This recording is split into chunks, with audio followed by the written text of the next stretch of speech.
está siendo tratada o la víctima en ningún momento está dando su consentimiento para que hagan con ella las cosas que se están haciendo con ella, ¿no? Ella no está dando su consentimiento para ser ofrecida, ella no está dando su consentimiento para ser vendida, para ser trasladada, para ser entregada, etcétera, etcétera, ¿no? Hay un engaño que se da a través del abuso de poder y este engaño, les reitero, y violencia moral. Pero ¿para qué son estas personas que se convierten en víctimas? ¿Para qué son trasladadas a otros espacios u ofrecidas o cualquiera de estas actividades?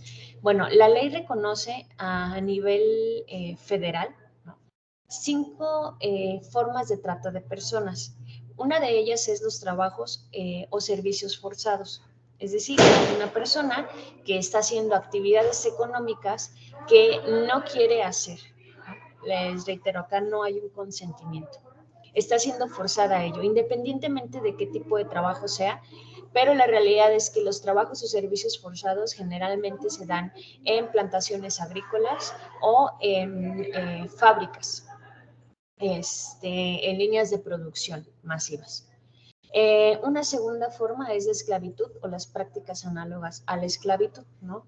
Creo que todos tenemos un referente muy cercano acerca de lo que es un esclavo. Si yo les digo, imagínense a una persona que es esclava, creo que sabemos que hay dificultades para que se alimente, probablemente no tiene un espacio donde dormir, incluso podríamos imaginar que ni siquiera tiene ropa, ¿no? Entonces, cualquier persona que esté siendo tratada, privada de su libertad, ¿no? También esa es como una característica muy fundamental de la trata. La mayoría de las personas fueron privadas de su libertad para ser trasladadas.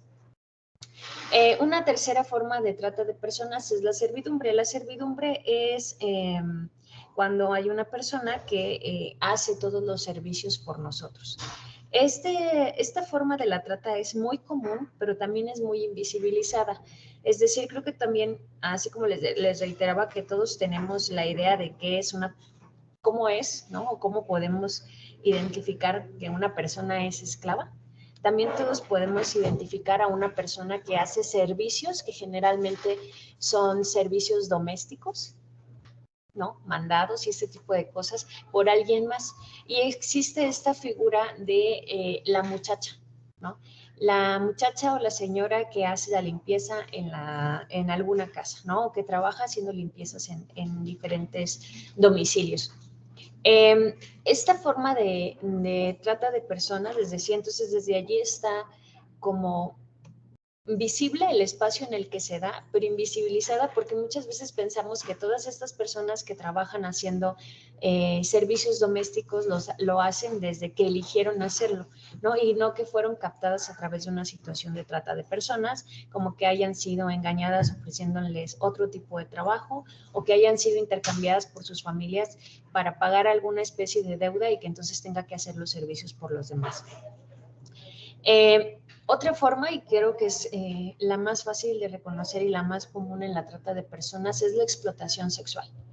La explotación sexual y todo lo que tenga que ver con los sexoservicios y la prostitución es una forma de la trata también bastante invisibilizada, ¿no? Sobre todo cuando hablamos de sitios pornográficos, por ejemplo, y que el contenido que está en estos espacios parece o nos lo hacen, nos lo venden o nos lo muestran como que las personas que participan en estas actividades lo hacen también desde una voluntad propia, ¿no? Y no nos muestran como todo este aspecto que está detrás en el que quizás está siendo realmente coercionada física, psicológica o moralmente para realizar esas actividades.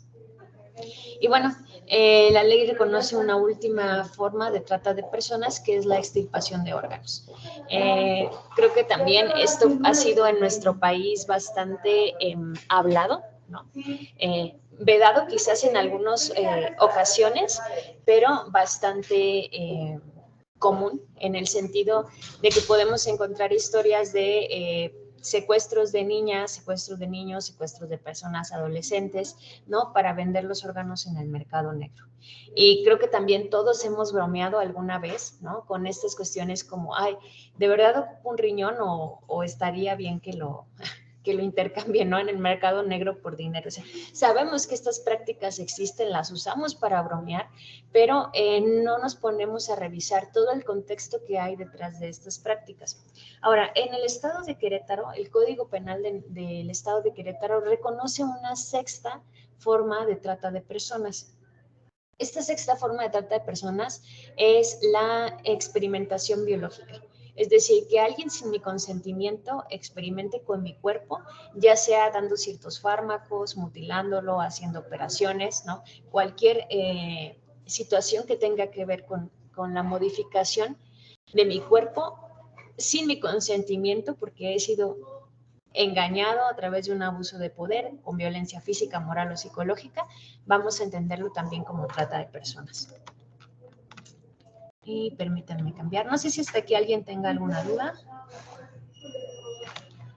Ahora, si preguntamos por qué es importante hablar de este tema, ¿no? Y si acaso tenemos que hablar de la trata de personas porque quizás México tenga un problema de trata de personas, pues la respuesta contundente es que sí.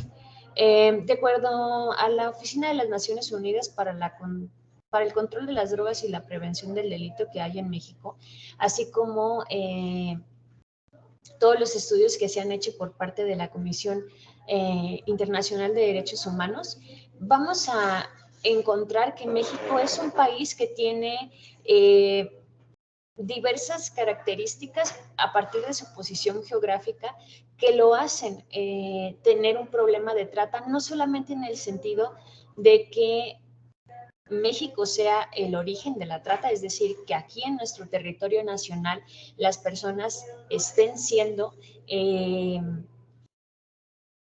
lo que les decía, ¿no? Promovidas, ofrecidas, vendidas, sino que además es un país de tránsito, ¿no? Es decir, todas las personas que están siendo víctimas de trata en países de América del Sur o de Centroamérica, resultan pasar muchas veces por nuestro país porque van a Estados Unidos o van hasta Canadá, ¿no? Entonces, no solamente es que aquí las personas sean privadas de su libertad, sino que somos un país de tránsito para personas que han sido privadas de su libertad en otros espacios, en otros países.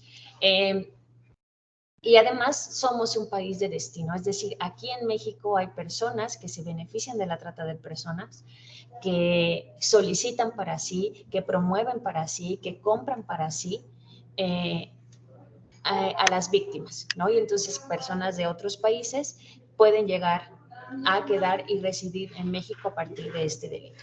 Entonces, toda esta situación obviamente está también bordeada, ¿no? Por los problemas por el problema, perdón, de la corrupción y de la impunidad ante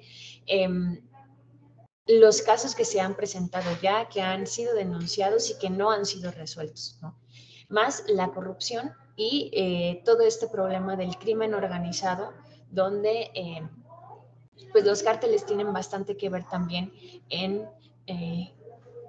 cómo se mueven las personas que son víctimas de este delito, ¿no? Si además la cuestión del trabajo forzado probablemente no es en un campo agrícola, sino que soy, por ejemplo, forzada a pasar droga en la frontera, ¿no? Entonces, va a depender obviamente de la configuración y cada caso es específico y único, pero vamos a tener atravesado el problema de la trata, no solamente por la condición geográfica del país, sino por la impunidad, la corrupción y el crimen organizado. Ahora, de acuerdo al diagnóstico de la situación de trata que se hizo en México en 2019, la Comisión Nacional de los Derechos Humanos encontró que hubo un total de 5.245 víctimas. Acá no sé por qué no me sale la gráfica de pastel, pero les cuento que en la gráfica de pastel que habíamos puesto aquí, nos dice que 3/4 partes de estas 5.245 víctimas, es decir, un 75%, son mujeres, niñas o adolescentes. Mientras que solo el 25% de las personas víctimas de trata son hombres, niños o adolescentes hombres, ¿vale? Ahora, también en estas estadísticas que hace la Comisión Nacional de los Derechos Humanos, nos hemos encontrado que con excepción del resto de los estados del país, es decir, somos 31 estados y, bueno, y una ciudad de México, con excepción de 29 estados, ¿no? Hay dos, Colima y Yucatán, que en los que no se identificaron víctimas, ¿no? Pero en el resto, en los 29 restantes, hay por lo menos una víctima de trata de personas que está siendo denunciada ante las autoridades. Y también tenemos que revisar estas cifras a partir de todas aquellas personas que no denuncian el delito, ¿no? O todas aquellas personas desaparecidas que no tienen a alguien que denuncie que están desaparecidas, ¿no? También algo de lo que vamos a hablar acerca de cómo el tratante capta a sus víctimas es encontrar precisamente a la persona que está sumamente vulnerable para ser captada, ser desaparecida y muchas veces también que esta desaparición no se note, ¿no? Si agrupamos las víctimas en torno a estas formas de tratas que les mencionaba, allí está la gráfica. En estas formas de trata que les mencionaba en un principio, en estas 5 formas, nos vamos a encontrar también que el 70% de las víctimas totales se van directamente a los trabajos sexuales forzados, ¿no? Y que 17% se va a los trabajos, ¿no? Esto que les decía, plantaciones agrícolas, minerías, etcétera, etcétera, en el ámbito laboral, ¿no? Son los dos grupos más grandes que tenemos de hacia donde se dirigen las víctimas cuando se da la trata.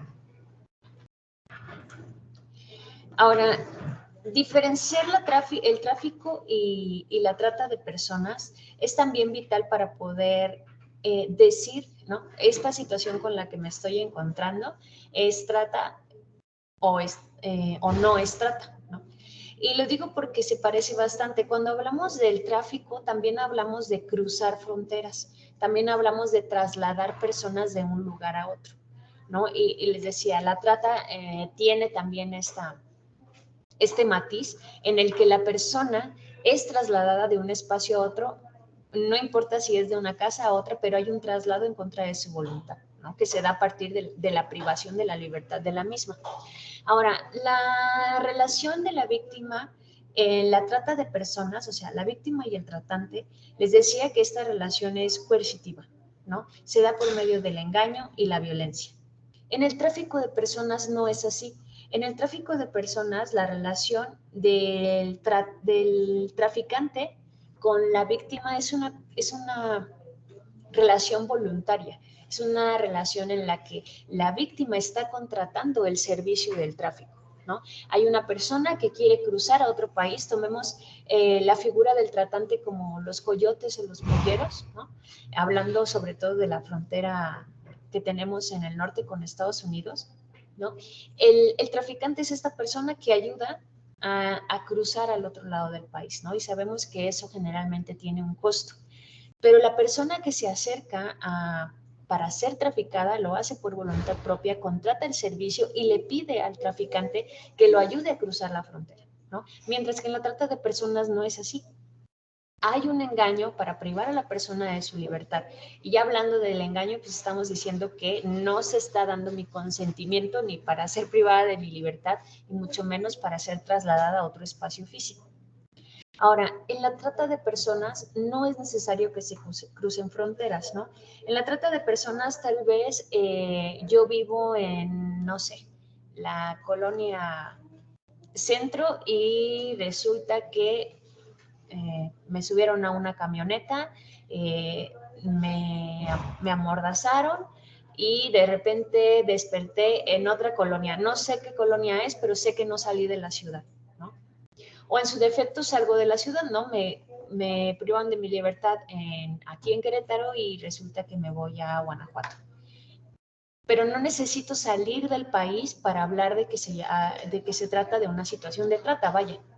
Mientras que en el tráfico de personas, forzosamente tiene que haber un cruce de fronteras para decir que es tráfico. Las principales personas también víctimas de estas situaciones son completamente distintas. Les decía que en la trata vamos a hablar siempre de que las víctimas son generalmente niñas, niños y mujeres adultas o mujeres jóvenes. Mientras que en el tráfico de personas, las principales víctimas de esta situación son personas adultas de sexo hombre, ¿no? ¿Por qué? Porque sabemos que sobre todo con este estereotipo del sueño americano, ¿no?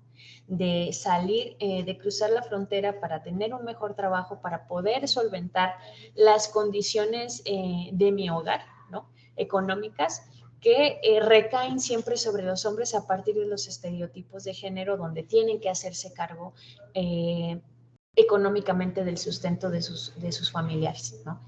Entonces, también las víctimas son completamente distintas. La trata de personas puede continuar aún después de que la persona ha sido situada de un espacio a otro.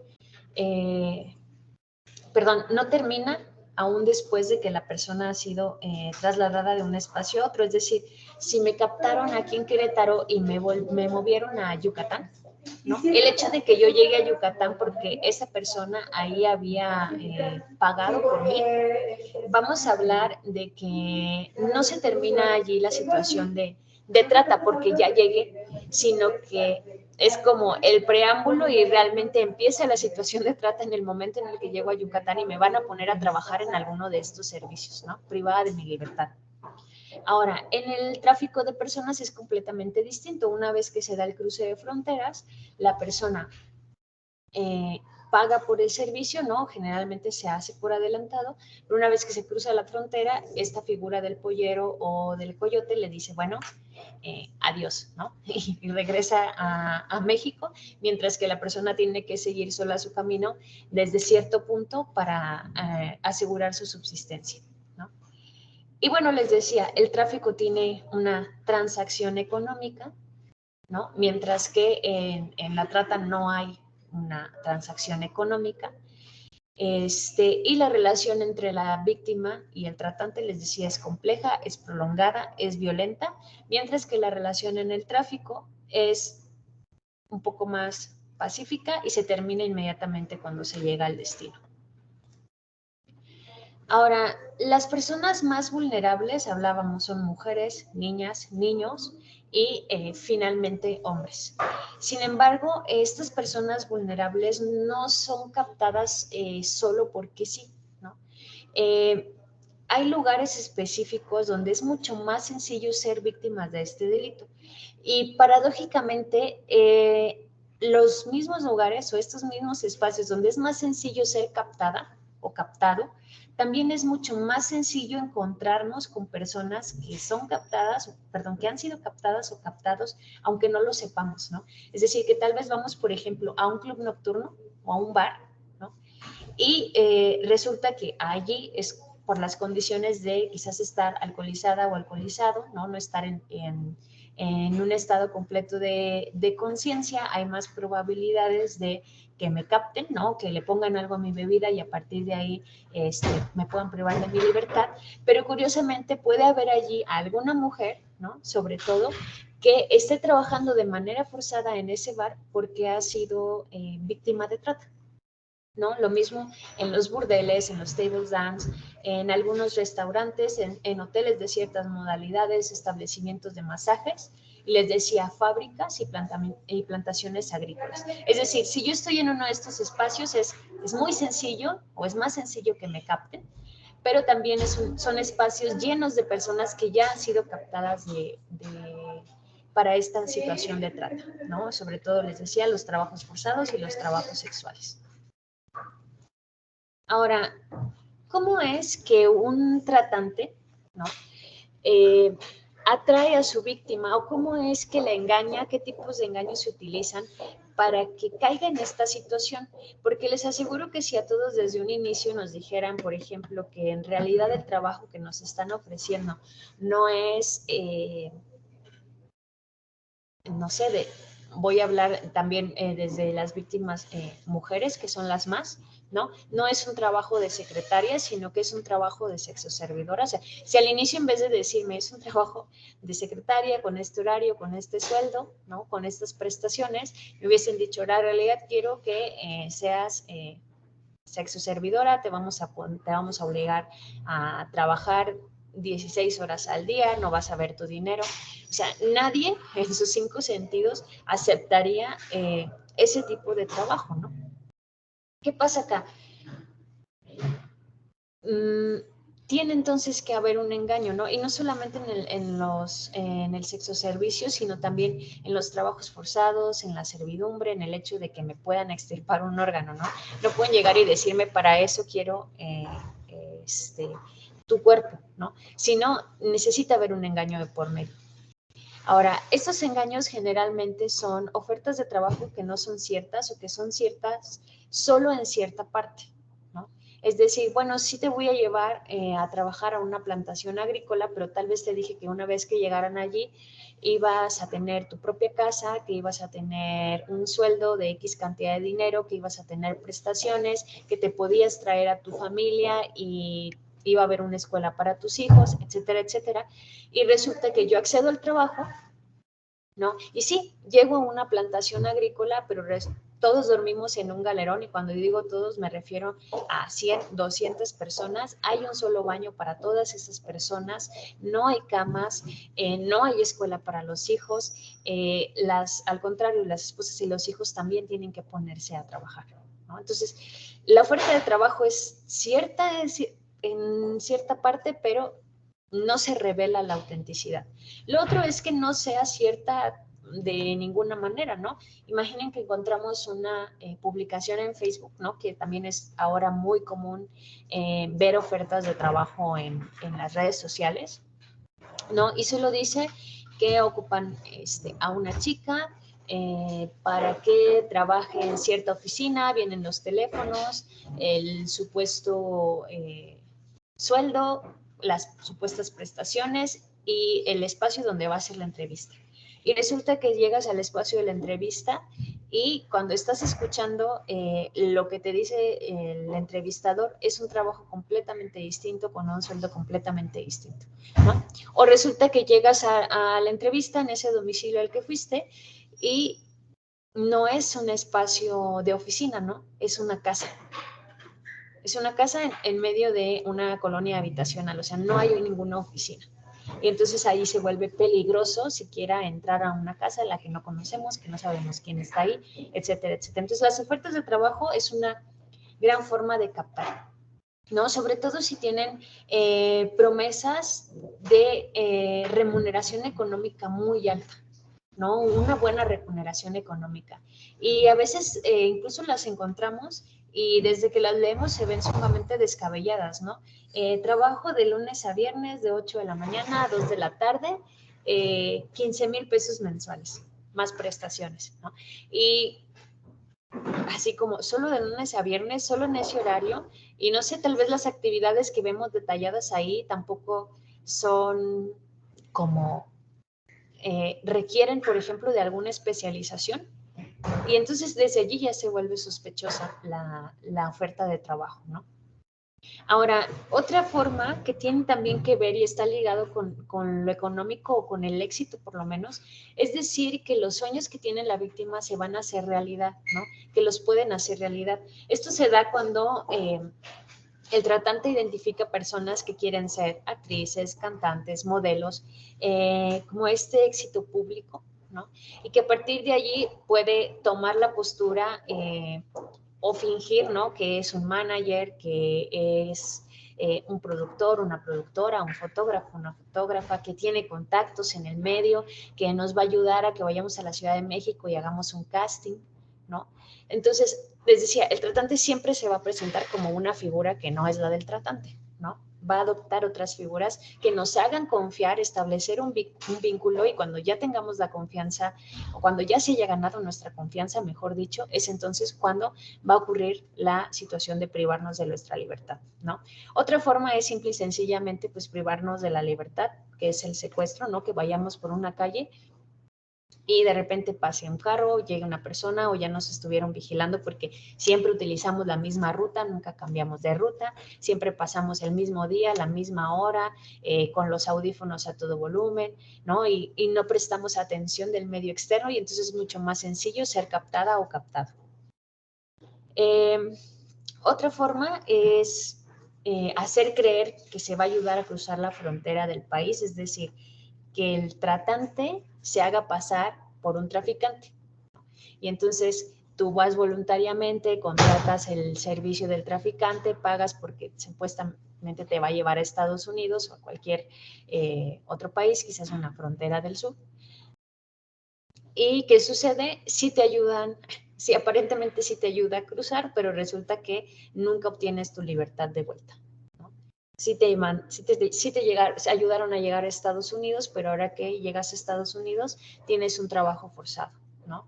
O llegas hasta allá y resulta que eres víctima de extirpación de órganos. Otra forma muy común es simple y sencillamente comprar una víctima a otra persona, ¿no? Solicitarla y pagar por ella. Incluso a la víctima muchas veces se le compra directamente a los familiares.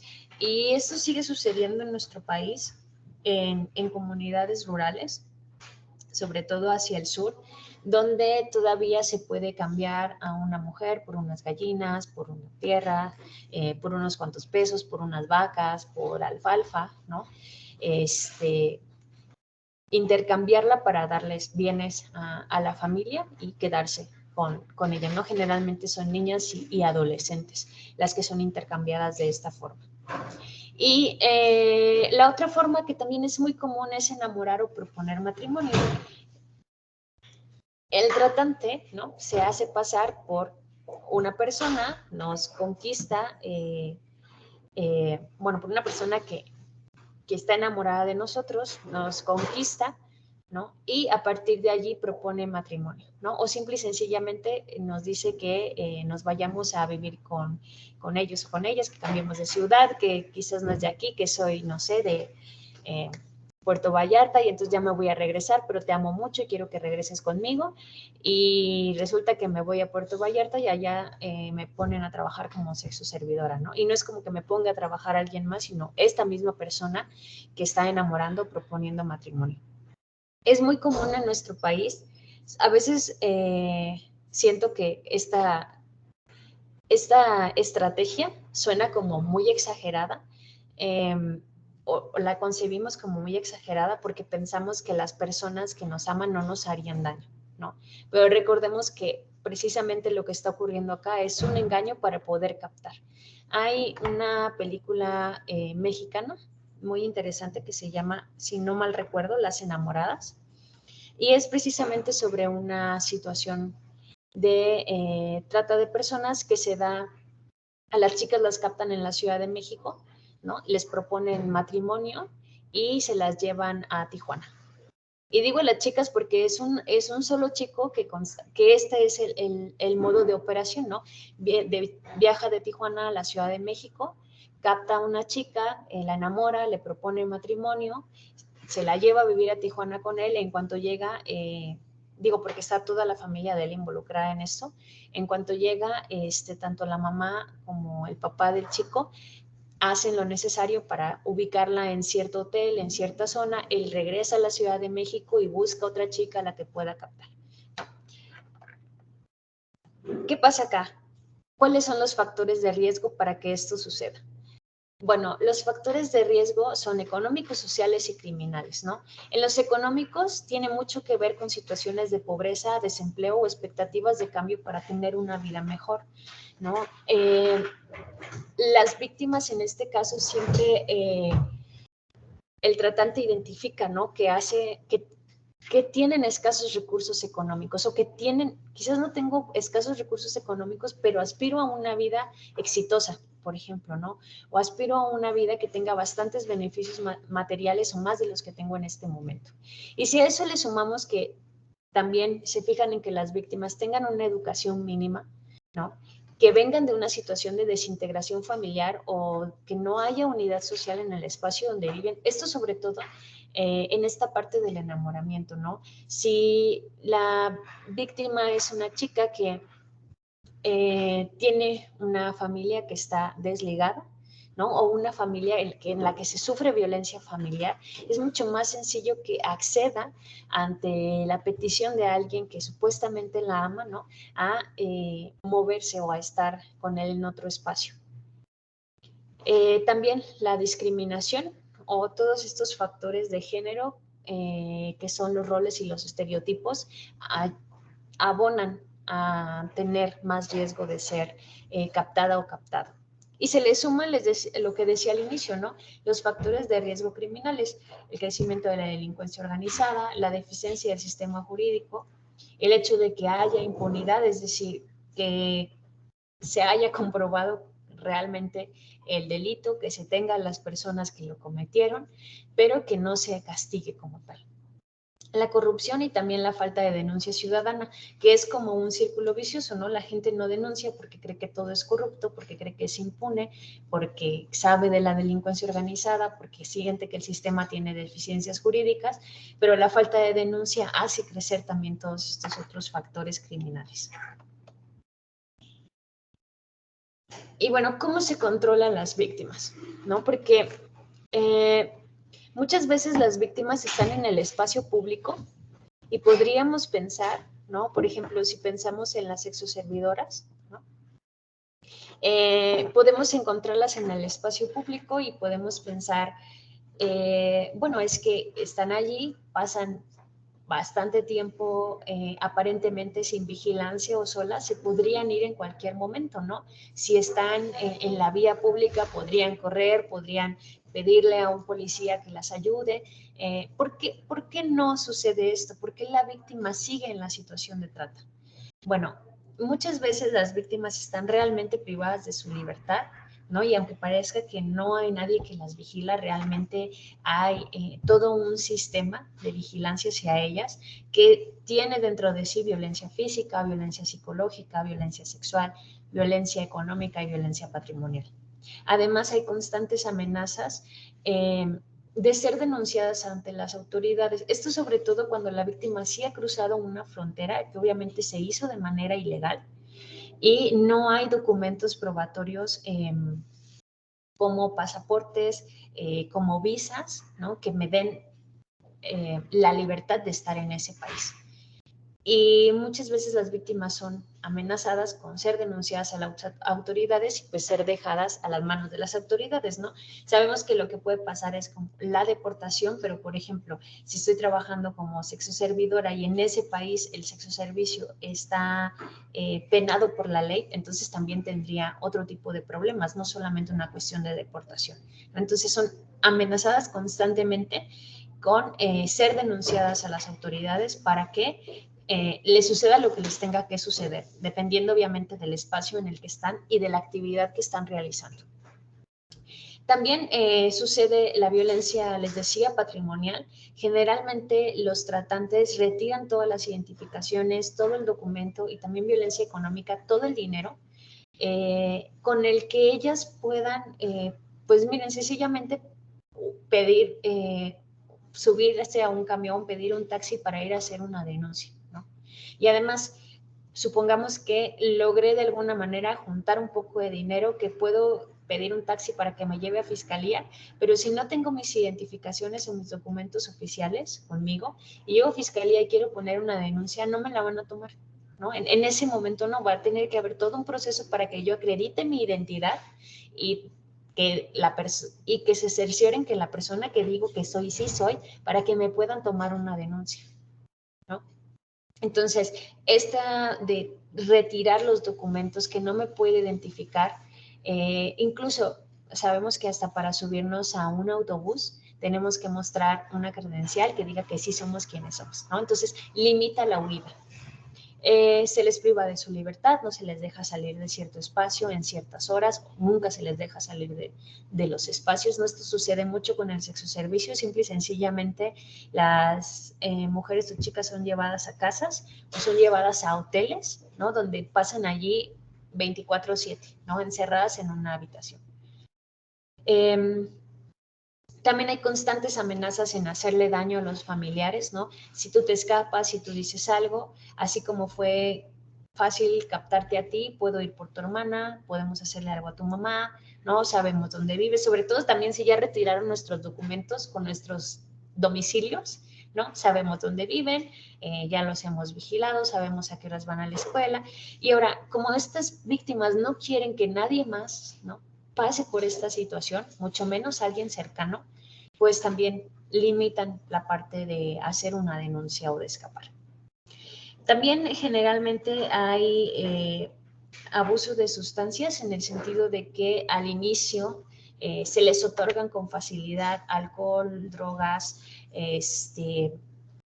tabaco, y conforme pasa el tiempo se va generando un supuesto costo por estas sustancias que se les entregan, y entonces se va generando no solamente una deuda, sino una dependencia que hará crecer la deuda constantemente, y a partir de acá también se les hace creer que el hecho de que estén trabajando de manera forzada es para saldar esa deuda, ¿no?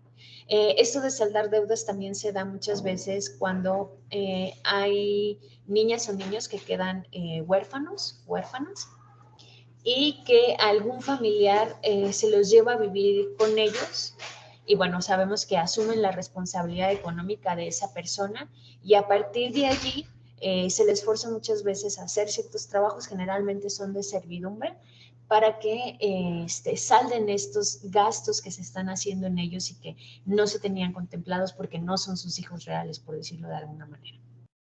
Y bueno, se les manipula también utilizando el sufrimiento y la culpa como una manera de contrariarlas, ¿no? El hecho de que tú estés pasando por esta situación, todo lo que te ha sucedido, ahora ¿quién te va a querer? ¿Quién te va a querer? ¿No? ¿Quién va a querer estar contigo? Vas a ser una vergüenza para tu familia, etcétera, etcétera, ¿no? Las hacen sentir culpables para que piensen también que el único espacio en el que pueden ser entendidas, bien vistas, recibidas, es el espacio de la trata. Bueno, voy a parar aquí para tratar de proyectarles un video. Voy a dejar de compartir esta pantalla. Y les voy a proyectar un pequeño video. Les voy a pedir que me digan si lo escuchan ahorita que lo ponga.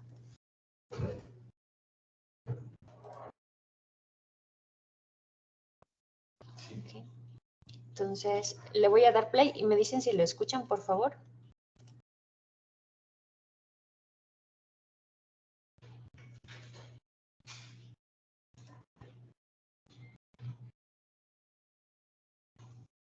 Ok, pero ¿estás solicitando tú la obra de teatro o Me parece que no se escucha. tú la estás ofreciendo? En donde dice compartir, en el cuadrito con la flechita para arriba, necesita darle clic donde dice compartir sonido. Ok. Equipo. Déjenme encontrar la opción.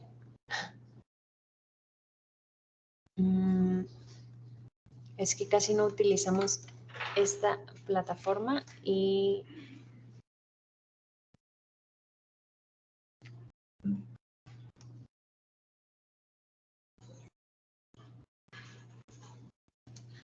Ya, lo que pasa es que, bueno, yo tengo aquí un par de años, soy del área de capacitación, yo soy Miguel Alfaro.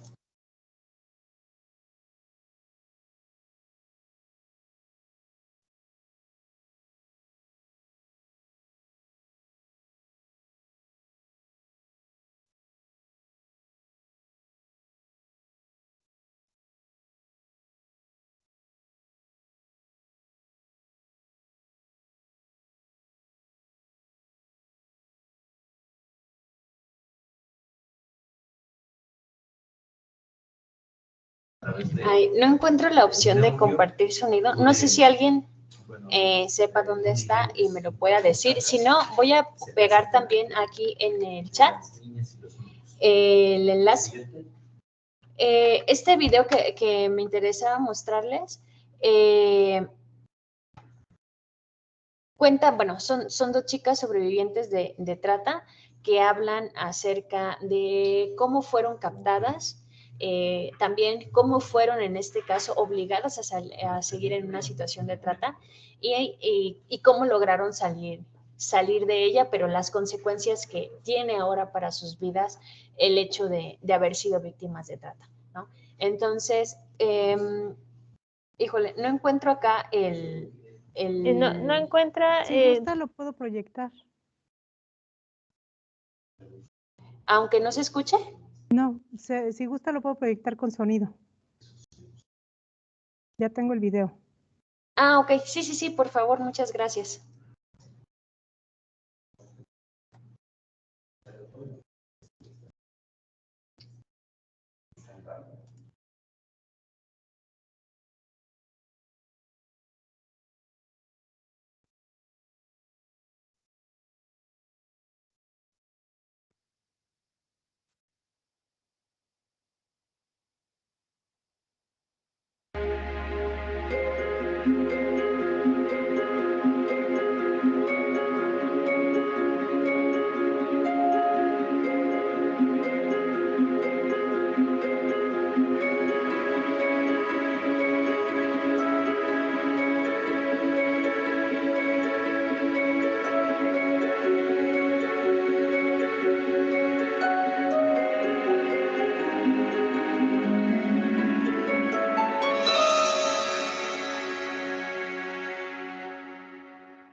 Tenía 14 años, estaba estudiando segundo de secundaria. Empecé a tener muchos problemas con mi mamá porque sentía que yo hacía o me esforzaba demasiado en la secundaria, en la casa, como para llamar su atención. Y no entendía, o sea, bueno, mi mamá tenía más relación con mi hermana, la mayor. Y pues ella fue educada de una manera, yo digo, muy fea. Me sentí sola mucho tiempo. Y entonces ahí empecé como a pelear mucho con mi mamá, como a desobedecer. Y cuando volví a encontrar a mi prima, porque no vivía ella aquí, también se la pasaba muy triste porque pues su papá se había ido al otro lado, su mamá tenía que trabajar mucho, entonces estábamos como igual. Entonces un 27 de enero pues le dije a mi prima que yo quería ir a la fiesta y fui, pero sin avisarle a mi mamá, sin permiso de nadie, no le dije nada a nadie. Entonces ella me dijo que nos fuéramos para su casa y ya en la mañana que su mamá hablara con mi mamá. Y de repente, o sea, muy cerca de nosotros, se orilló un tráiler. Pasa el tráiler, se detiene, empezamos a caminar y yo solo sentí que me pusieron algo en la boca y ya no me acuerdo. Cuando yo reaccioné, ya iba yo amarrada de los pies, de las manos, con los ojos medios tapados y íbamos arriba de un tráiler. De ahí empecé a llorar porque pues no entendía qué, por qué, a dónde me llevaban, quiénes eran, qué hice.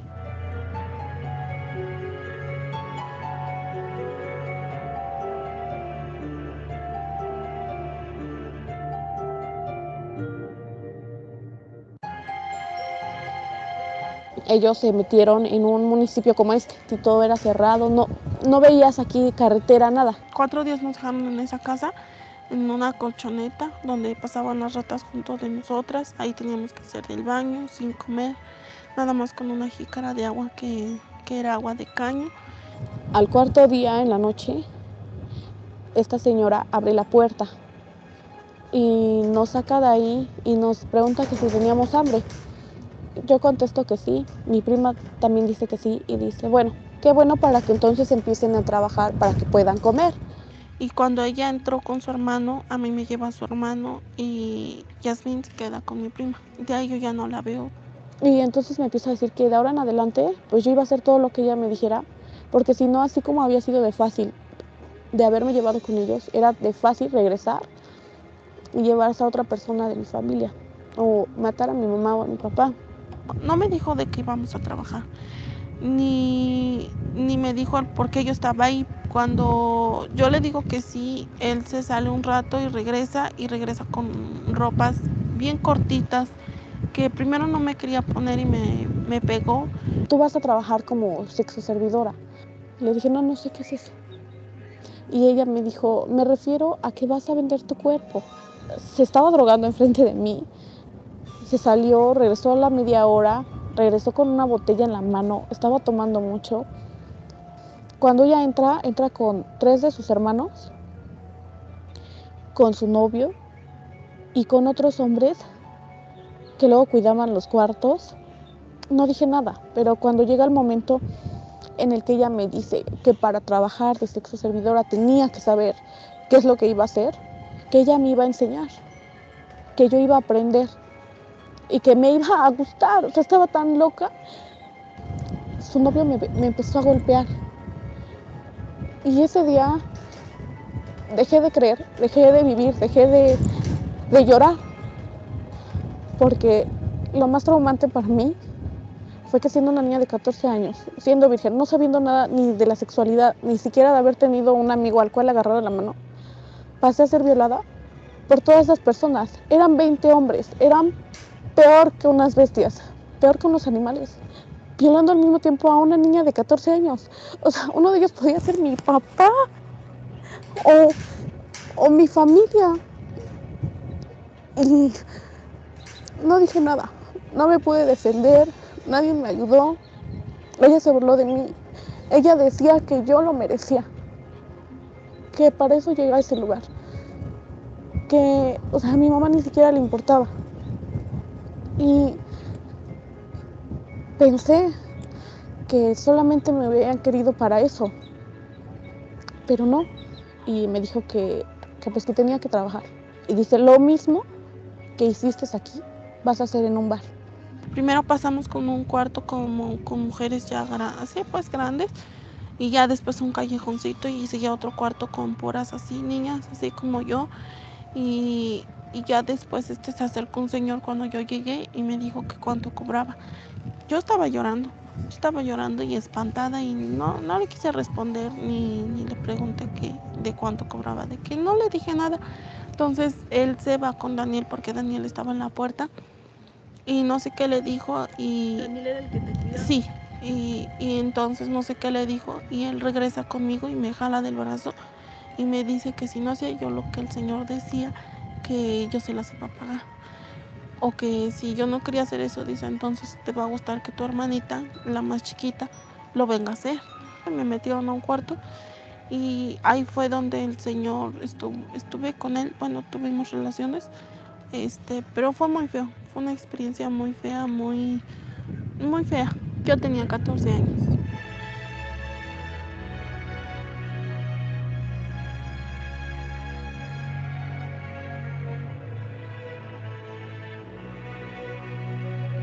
Ya no tuve de otra, me empezaron a golpear y entonces me enseñaban las fotos de mi hermana la mayor y de mi hermana la chica. Y entonces, pues por muy enojada que yo estuviera, estaba viendo todo lo que me hacían a mí, estaba sintiendo lo que me hacían a mí. ¿Qué no harías tú por una hermana? Aunque no hayas tenido una buena relación, ¿qué no harías tú por tu familia? Entonces me callé, como muchas. Dejé de llorar, de poner peros, de exigir cosas y ver que entraban policías y imaginarte que te iban a sacar de ahí y te iban a ayudar. Todas esas ilusiones se te rompían cuando los veías sentados en una mesa pidiendo a la más chica para tener relaciones con ellos o para tomar. Y para mi mala suerte, yo era la niña más chica de ese lugar. Desde ese momento yo supe que no podía confiar en nadie, que todos eran iguales, que todos estaban en lo mismo.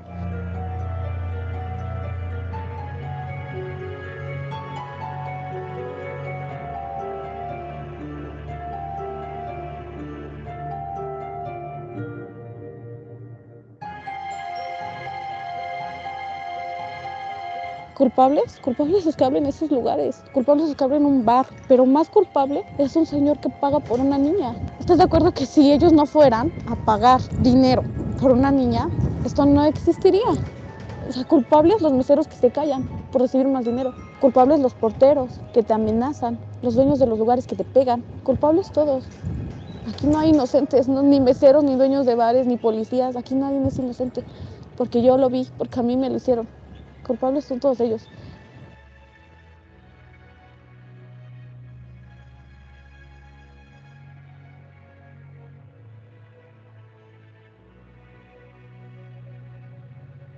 No puedes creer de una persona que nunca has visto en tu vida que te diga que quiere ser tu amiga. O sea, no puedes. Y de la familia, por ejemplo, de mi mamá, ¿no? O sea, en nuestro caso, pues no hubo comunicación. Y a veces la comunicación es lo más importante. Compartirles a las chavas de las secundarias y a muchas personas lo que me pasó, porque a veces piensan que nuestros papás nos hacen mal con que nos regañan, que nos llama la atención o que no nos dejan salir a fiestas, pero pues en realidad lo hacen por un bien.